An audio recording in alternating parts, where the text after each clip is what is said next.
Assalamualaikum teman-teman. Ya, saya dari kelompok 2 akan menjelaskan tentang desain tata letak tata ruang. Yang pertama itu desain. Desain itu merupakan suatu denah atau bentuk ya, luar maupun dalam, yang meliputi ciri khas dari laboratorium. Dan yang pertama itu seperti standar laboratorium. Standar laboratorium itu kebanyakan laboratorium pasti kan berbentuk persegi kotak gitu ya. Tapi ada juga laboratorium yang berbentuk persegi panjang atau bulat, pasti ada. Dan yang kedua itu standar laboratorium meliputi ukuran dan lokasi. Ukuran dan lokasi ini ukurannya itu biasanya lebih besar ketika digunakan, biasanya kalau standar itu sampai 30 anak ada pokoknya. Dan lokasi ini juga menentukan misalnya lokasi bangunannya. Yang kedua yaitu pintu masuk. Pintu masuk ini biasanya dibuat untuk yang kedua masuk, tapi biasanya itu ada dua, untuk yang satu untuk pintu darurat. Tapi menurut saya lebih baik itu ditambahi lagi, karena kalau yang ada barang masuk jadi tidak kecilan gitu, di pintu yang buka dua gitu.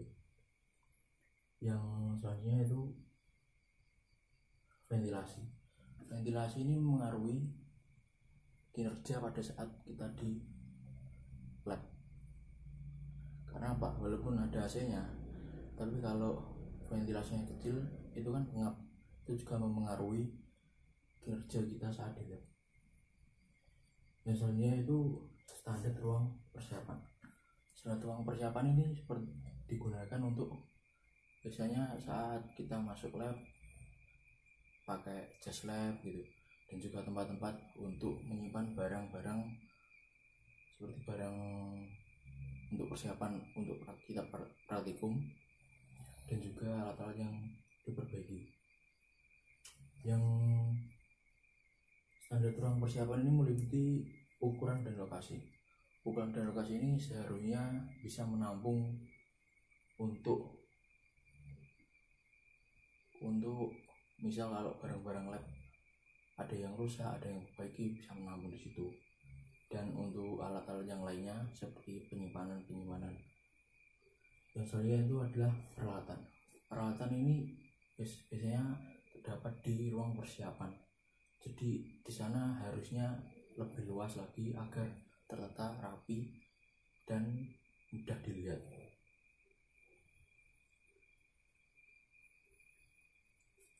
Yang kedua yaitu tata letak. Tata letak yaitu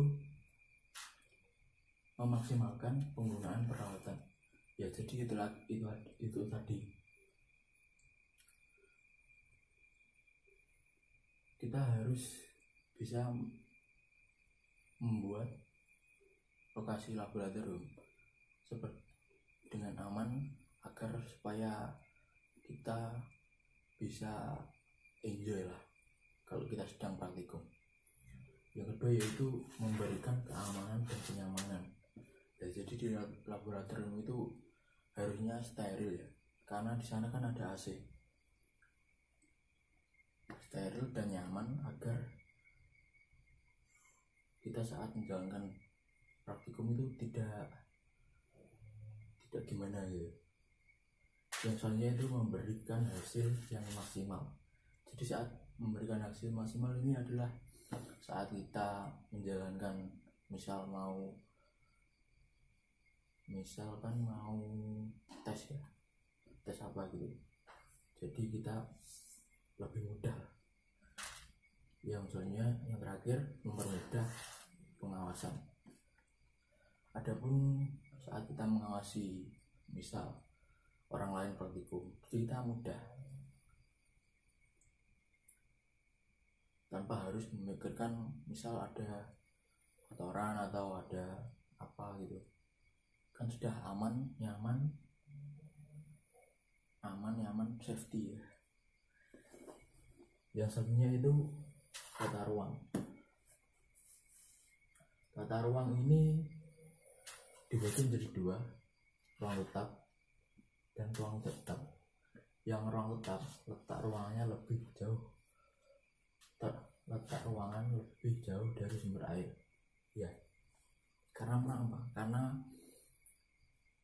ini bisa mengakibatkan dampak negatif ya, seperti mencemari air atau mencemari lingkungan sekitar dan seterusnya. Tidak terletak di pertanian,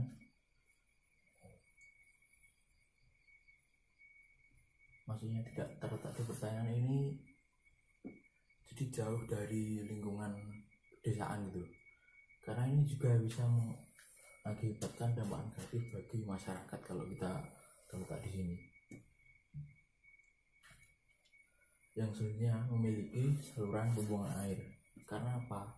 Kalau kita buang di selokan atau kemana-mana, itu bisa mencemari lingkungan ya. Soalnya di laboratorium kan kalau kita buang sembarangan itu bisa jadi limbah B3, berbahaya dan beracun.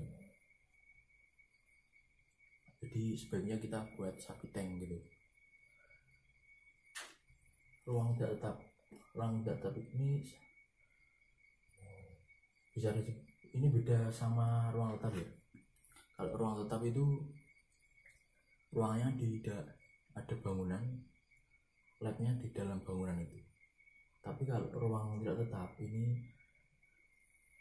bisa di luar, bisa di mana gitu.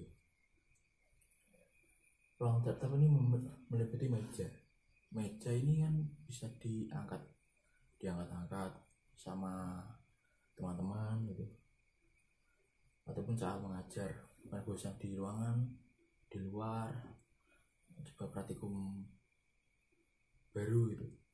Selanjutnya itu lemari dan rak. Lemari ini biasanya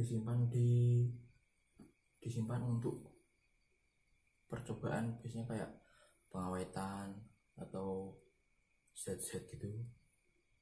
Dan rak ini biasanya digunakan untuk penyimpanan hasil setelah kita melakukan eksperimen gitu ya. Misalnya itu media pandang ini bisa berupa papan tulis,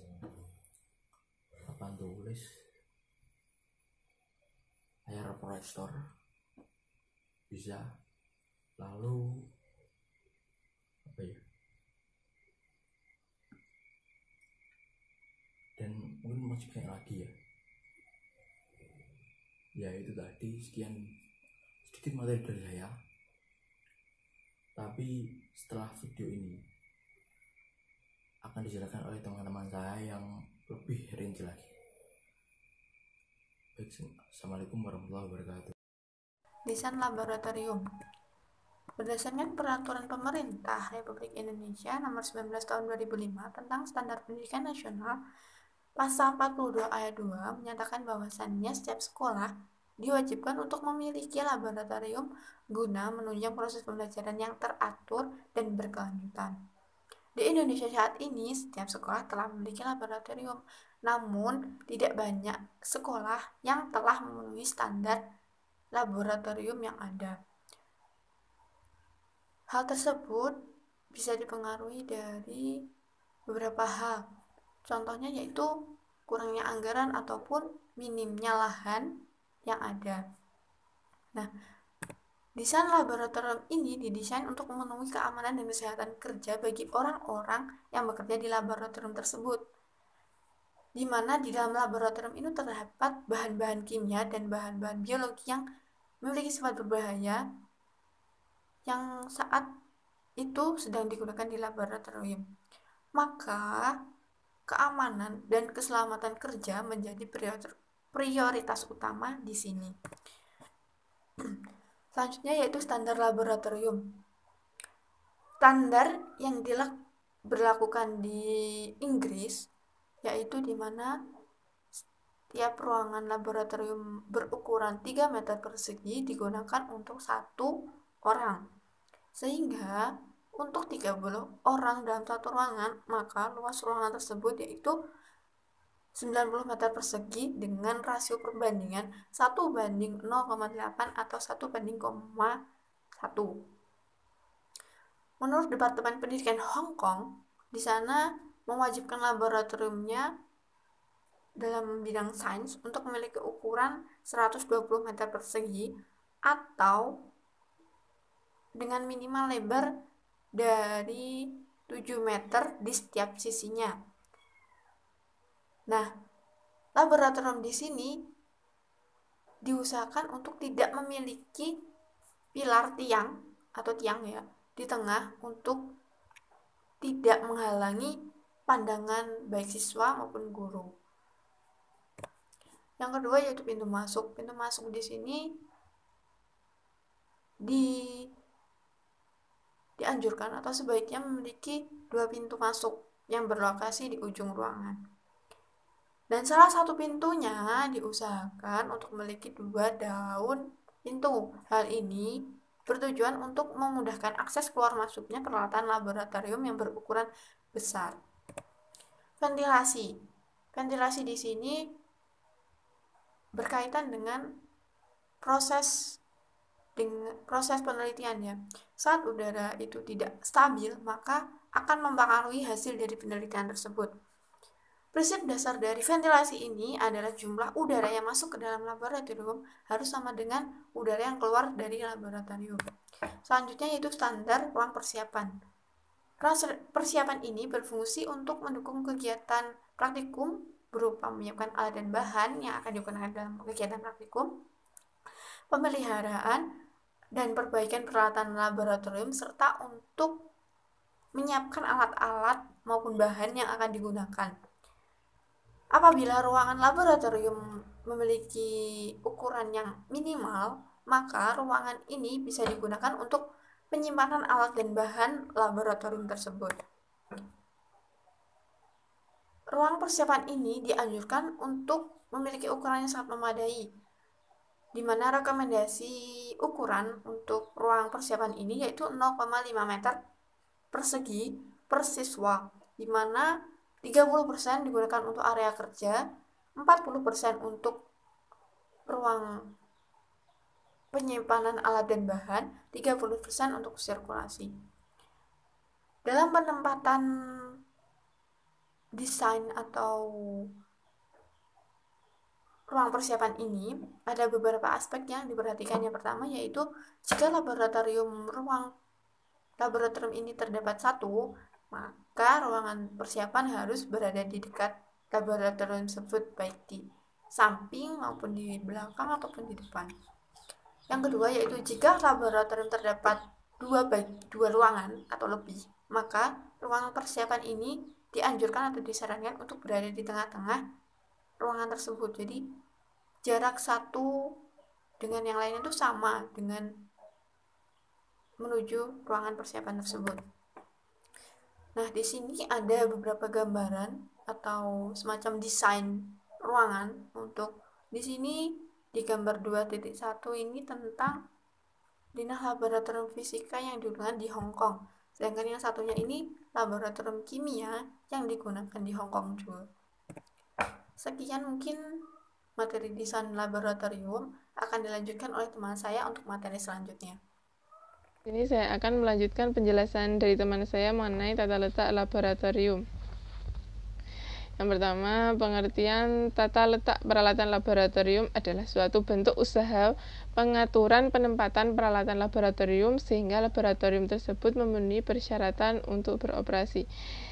Jadi, tata letak peralatan laboratorium itu merupakan suatu kegiatan menyusun peralatan laboratorium pada tempatnya sehingga dapat memenuhi syarat untuk beroperasinya suatu laboratorium atau dapat digunakan untuk belajar, penelitian ataupun praktek-praktek lainnya.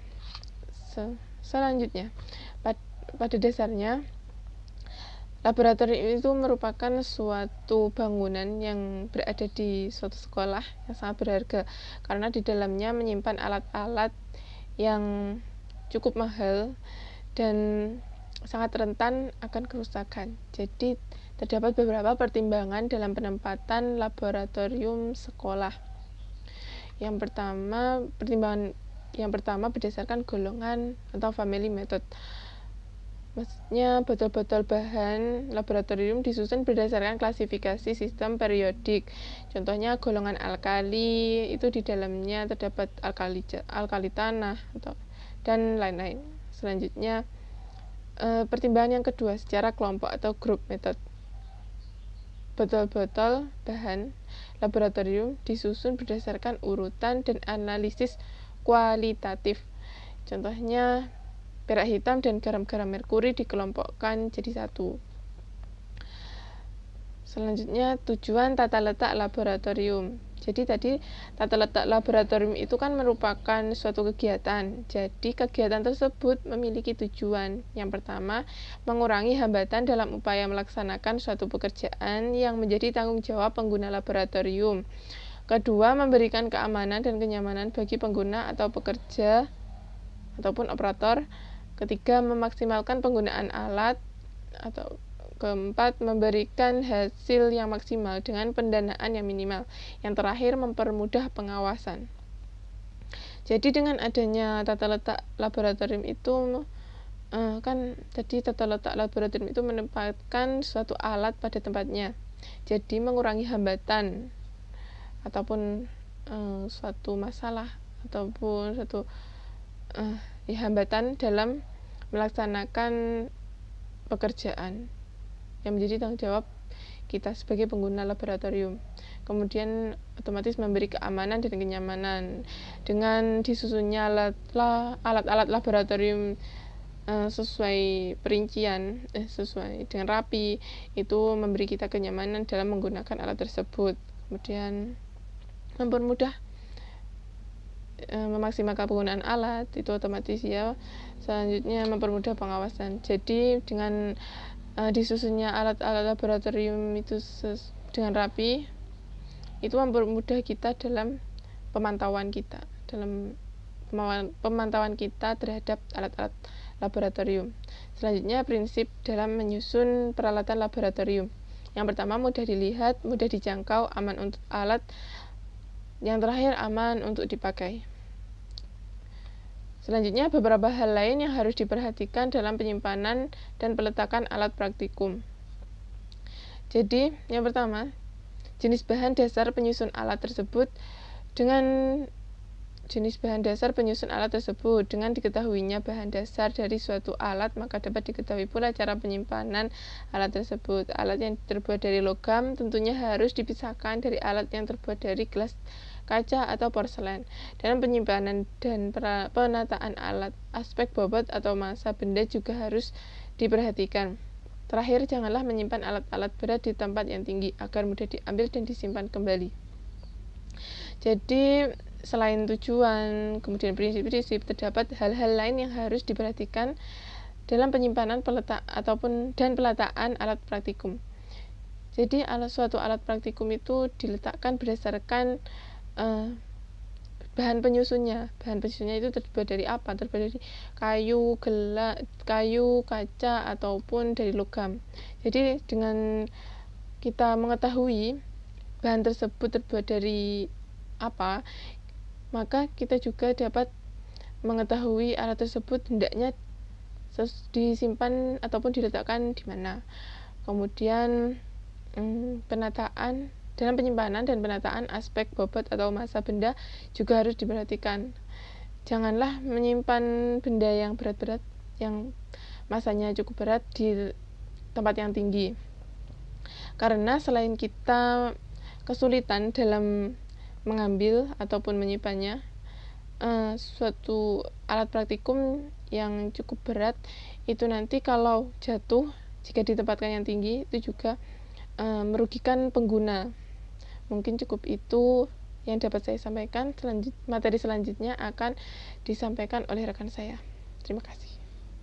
Nah, untuk selanjutnya saya Yusika Maharani akan menjelaskan tata ruang letak laboratorium IPA. Nah, apa sih tata letak laboratorium IPA itu? Nah, tata letak laboratorium IPA adalah tempat yang digunakan oleh guru dan siswa melakukan suatu percobaan dan penelitian sehingga tidak selalu menggunakan gedung ataupun ruangan. Tata laboratorium IPA ini dibagi menjadi dua, yaitu tata laboratorium tetap dan tata laboratorium tidak tetap. Tata ruang tetap merupakan wujud struktur ruang yang disusun dengan standar dan syarat tertentu. Tata ruang tidak tetap merupakan peralatan atau perabotan yang bisa dipindahkan dengan mudah oleh siswa maupun pengajar. Tata ruang tetap ini memiliki syarat antara lain, laboratorium tidak terletak di daerah perkebunan atau persawahan dan tidak terpapar mata angin, guna untuk menghindari pencemaran udara baik lingkungan dalam jangka yang lebih luas. Kemudian, letak laboratorium harus lebih jauh dari sumber air untuk menghindari pencemaran air di tempat yang berhubungan. Kemudian, laboratorium harus memiliki saluran pembuangan air sendiri agar tidak mencemari sumber air penduduk di sekitar. Lalu, jarak laboratorium harus lebih jauh dari bangunan lain, setidaknya 3 meter. Kemudian, letak laboratorium jika di sekolah harus mudah dipantau oleh semua warga sekolah. Jadi sering dilewati oleh warga sekolah, terutama guru, guna menghindari pencurian dan kebakaran. Yang kedua adalah tata laboratorium tidak tetap. Di antaranya meja, lemari dan rak, dan media pandang. Nah, meja di sini memiliki syarat meja kerja siswa di antara 75 cm sampai 85 cm. Meja kerja guru dengan tinggi 90 cm dan memiliki lebar permukaan 100 x 120 cm. Kemudian meja demonstrasi yang diletakkan di atas papan tulis di atas lantai yang agak tinggi. Kemudian meja dinding yang diletakkan di bawah jendela untuk digunakan sebagai meja penelitian menggunakan mikroskop. Selanjutnya meja penimbang untuk menimbang untuk menggunakan neraca. Kemudian meja yang digunakan untuk penyimpanan kopi, susu ataupun makanan lainnya. Lalu lemari dan rak. Di antaranya ada lemari belajar siswa. Nah, lemari ini biasanya digunakan untuk menaruh pajangan, spesimen awetan, dan lain-lain. Lalu, lemari di ruang kerja guru guna menyimpan dokumen, berkas, ataupun berkas-berkas lainnya. Kemudian, lemari gudang. Nah, ini digunakan untuk menyimpan alat-alat yang tidak sering dipakai, seperti besi, kayu, kaca, plastik, dan lain-lain. Kemudian media pandang, di antaranya yaitu papan kart, papan tulis, poster, dan lain-lain. Nah, laboratorium IPA ini selain ruang tetap dan tidak tetap juga memiliki beberapa ruang pelengkap, yaitu di antaranya ruang persiapan dan ruang penyimpanan. Ruang persiapan yaitu ruangan yang biasanya digunakan untuk menyimpan peralatan yang akan digunakan dalam praktikum atau percobaan. Kemudian ruang penyimpanan yang biasanya digunakan untuk menyimpan bahan-bahan kimia dan alat-alat praktikum yang jarang digunakan. Saya memberikan gambar di sini, contohnya adalah kebun biologi dan ruang laboratorium farmasi. Seperti gambar di samping, kalian bisa melihatnya. Lalu saya menyediakan contoh gambar ruang laboratorium tidak tetap, seperti yang ditampilkan di sini. Ada gambar sistem periodik dan meja, kursi, lemari, dan lain-lain. Terima kasih, saya Jessica Maharani untuk menyerahkan selanjutnya kepada partner saya. Baik, di sini saya akan memberi kesimpulan inti dari materi yang sudah dijelaskan oleh teman-teman saya sebelumnya. Sebelumnya saya akan memperkenalkan diri terlebih dahulu. Perkenalkan, nama saya Nabila Afif Zulfa Adila dengan nomor induk mahasiswa 20719071. Saya dari kelas Tadris IPA C Institut Agama Islam Negeri Ponorogo. Nah, yang pertama saya akan memberi kesimpulan tentang desain laboratorium. Laboratorium adalah investasi yang mahal dan diharapkan bisa difungsikan untuk jangka waktu yang sangat lama. Desain laboratorium yang kurang baik akan berpengaruh terhadap aktivitas guru maupun para siswa yang bekerja di laboratorium. Oleh karena itu, komunikasi yang baik antara arsitek bangunan, desainer laboratorium, dengan guru sains dan para laboran merupakan hal yang sangat penting dalam membangun sebuah laboratorium dengan standar tinggi untuk pendidikan dan pengajaran. Laboratorium yang ideal harus mempunyai desain yang baik, terutama dalam hal bentuk, ukuran, dan tata ruang. Hal yang perlu diperhatikan juga adalah kapasitas laboratorium, karena ini untuk kenyamanan dan proses kegiatan aktivitas supaya berjalan dengan lancar. Yang kedua ada tata letak. Tata letak laboratorium ini bisa diartikan sebagai penataan terkait erat dengan pengelompokan, penempatan, penyimpanan, dan kemudahan pemeliharaan dan penggunaannya. Adanya penataan laboratorium juga memiliki beberapa tujuan, yaitu yang pertama, mengurangi hambatan dalam upaya melaksanakan suatu pekerjaan yang menjadi tanggung jawabnya. Yang kedua, memberikan keamanan dan kenyamanan bagi pengguna atau pekerja atau operator. Yang ketiga, memaksimalkan penggunaan peralatan.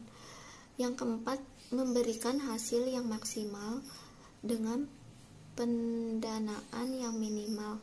Yang kelima, ada mempermudah pengawasan. Dan yang terakhir ada tata ruang laboratorium. Tata ruang bisa diartikan sebagai sebuah laboratorium harus direncanakan sejak pembangunan gedung atau laboratorium. Tata ruang laboratorium yang baik harus memiliki pintu masuk, pintu keluar, pintu darurat, ruang persiapan, ruang alat, ruang bahan, gudang, ruang bekerja, ruang diskusi, loker, serta ruangan AC untuk menyimpan alat-alat dengan persiapan tertentu. Beberapa hal pokok yang harus diperhatikan ketika menata tata letak atau tata ruang pada laboratorium IPA. Yang pertama, tidak terletak searah dengan arah mata angin. Kenapa? Karena hal ini sangat penting diperhatikan karena arah mata angin atau arah kemana angin bertiup akan mempengaruhi aktivitas di ruang laboratorium. Angin yang dapat membawa debu, membawa asap dari luar ruangan laboratorium, atau membawa aroma yang tidak sedap, bahkan bahaya dari zat-zat yang beracun. Yang kedua ada jarak terhadap sumber air. Keberadaan sumber air akan sangat membantu kelancaran kegiatan di laboratorium. Maka dari itu, para pengguna laboratorium tidak akan merasa kesulitan jika sewaktu-waktu mereka membutuhkan air atau ingin melakukan sesuatu yang berhubungan dengan air. Yang ketiga ada saluran pembuangan. Yang keempat ada jarak dengan gedung lain. Yang kelima mudah dikontrol. Yang keenam luas ruangan. per personil. Ini tuh maksudnya ruang laboratorium perlu didesain sesuai dengan daya tampungnya yang diinginkan, karena setiap individu yang melakukan kegiatan di laboratorium harus merasa leluasa dan bisa bebas bergerak. Nah, yang ketujuh, terdapat ventilasi pada ruang laboratorium. Nah, yang terakhir ada lantai rata dan tidak licin. Karena lantai laboratorium harus rata dan tidak licin agar tidak mengganggu aktivitas di dalam laboratorium. Nah, pada intinya, desain laboratorium, tata letak laboratorium, tata ruangan laboratorium itu sangat penting untuk berdirinya suatu laboratorium yang ada di sekolah maupun di universitas. Jadi kalau tidak ada desain, tata letak, tata ruang, maka tidak akan ada laboratorium di sekolah maupun di universitas, dan tidak berjalan dengan maksimal suatu kegiatan pembelajaran antara guru atau dosen dengan peserta didik.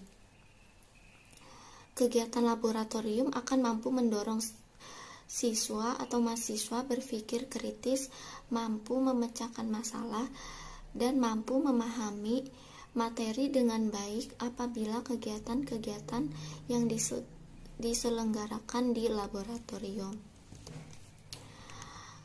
Baik, itu saja yang bisa dijelaskan dari teman-teman saya.